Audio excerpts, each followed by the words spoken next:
Hi అండి. లక్ష్మీ శ్రీనివాస్ కిచెన్కి స్వాగతం. ఈరోజు మనం మామిడికాయతో పప్పుచారు చేసుకోబోతున్నామండి. మామిడికాయ పప్పుచారు. ఈ పప్పుచారుకి మామిడికాయ ఫ్రిడ్జ్లో నుండి తీసి ముక్కలు రూమ్ టెంపరేచర్ వచ్చేంత వరకు బయట ఉంచి ఆ తర్వాత ఇవి కొంచెం వాటర్ పోసుకొని కడిగి శుభ్రంగా వాటర్ పోసుకొని ఉడకపెట్టుకోవాలి. ఈ ఉడకపెట్టుకున్న మామిడికాయల్ని మళ్ళీ మనం చల్లారాక మిక్సీలో వేసి మెత్తగా పేస్ట్ చేసుకోవాలి. ఇదిగోనండి, కందిపప్పు వేసా, ఉడుకుతూ ఉంది. ఇదిగోండి ఉల్లిపాయలు, పచ్చిమిరపకాయలు, కొత్తిమీర, కరివేపాకు, తాలింపు దినుసులు. ఎలా చేసుకోవాలో చూద్దాం రండి. ఇదిగోనండి, కందిపప్పు చక్కగా మెత్తగా ఉడికిపోయింది. కందిపప్పు ఈ పప్పును చక్కగా మ్యాష్ చేసుకొని మెత్తగా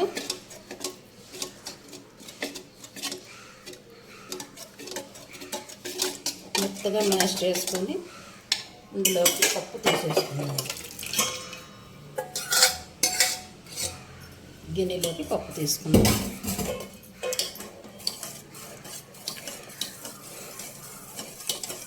పప్పు తీసుకున్నాక ఇందులోకి కరివేపాకు, ఉల్లిపాయలు, పప్పుచారులోకి ఉల్లిపాయలు ఎక్కువే వేసుకోవాలండి. చిన్నవాయలు 3 పాయలు వేసుకున్నాను. పచ్చిమిర్చి, కొత్తిమీర,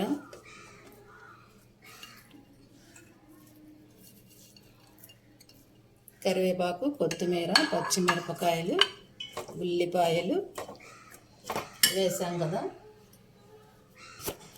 ఇప్పుడు ఇందులోకి ఇదిగోండి మామిడికాయ మనం ఉడకబెట్టి చక్కగా మిక్సీలో చల్లారాక మిక్సీలో పేస్ట్ చేసుకున్నాం. ఆ పేస్ట్ కూడా వేసాము. పేస్ట్ ఉడకబెట్టినప్పుడు నీళ్ళు ఉన్నాయి కదా, ఆ నీళ్ళు కూడా జారులో పోసేసి ఒక్కసారి ఇలా కడిగి పోసేద్దాం.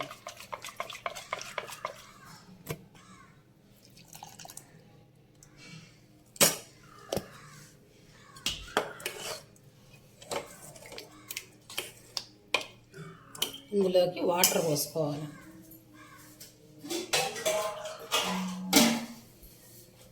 మరీ పల్చగా కాకుండా కొంచెం చిక్కగా ఉండేలాగా మనం పప్పుచారు ప్రిపేర్ చేసుకోవాలి.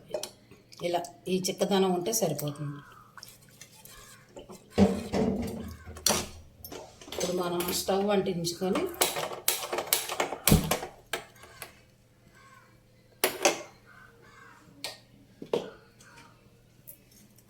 ఇందులోకి పసుపు,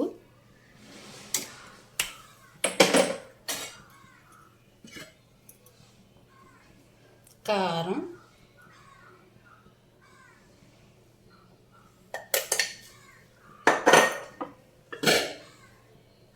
ఉప్పు,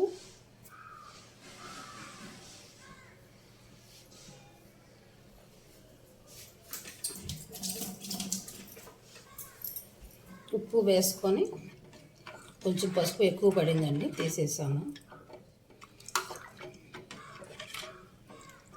ఉప్పు అన్నీ వేసేసుకున్నాం కదా. ఇప్పుడు కొంచెం ఉప్పు చూసుకొని చూసారా ఎంత చక్కగా ఈ చిక్కదనం సరిపోతుంది. పప్పుచారు, మామిడికాయ పప్పుచారు. కొంచెం ఉప్పు పడుతుందండి, వేద్దాం.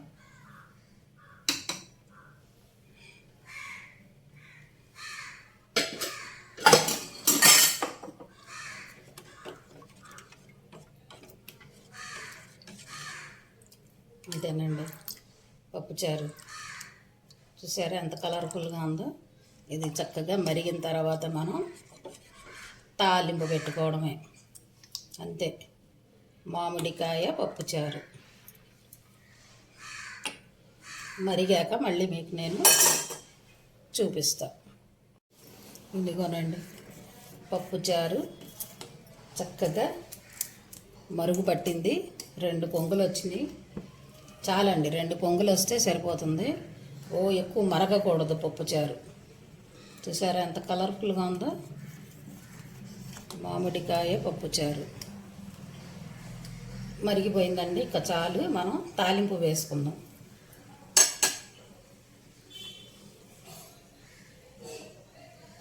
ఇదిగోనండి, ఇప్పుడు మనం పప్పుచారు తాలింపు వేసుకుందాం.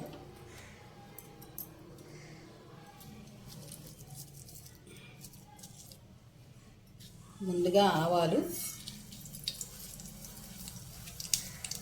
వెల్లుల్లిపాయ, మినప్పప్పు, జీలకర్ర, ఎండుమిర్చి,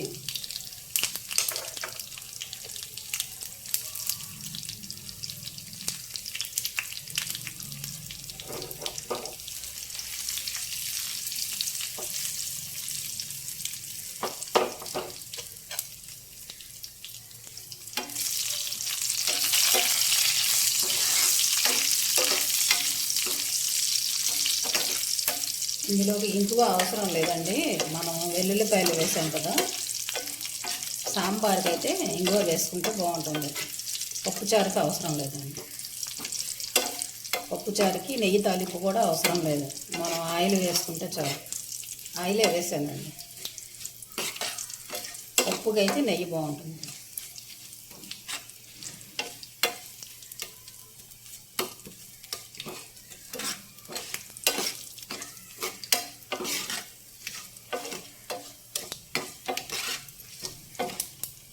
ఇప్పుడు కరివేపాకు వేసుకుందాం.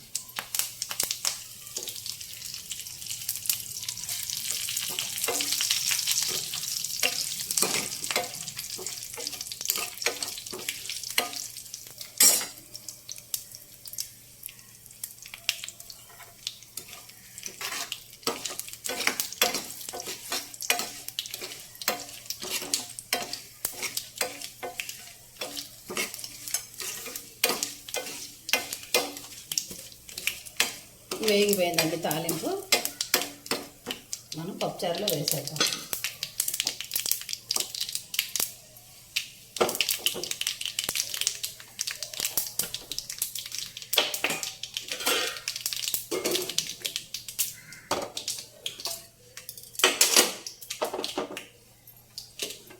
ఇదిగోనండి పప్పుచారు.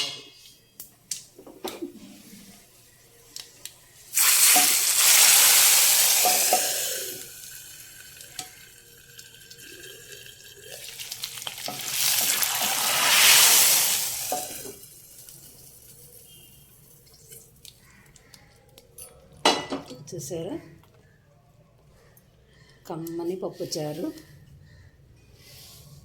రెడీ అయిపోయిందండి. మామిడికాయ పప్పుచారు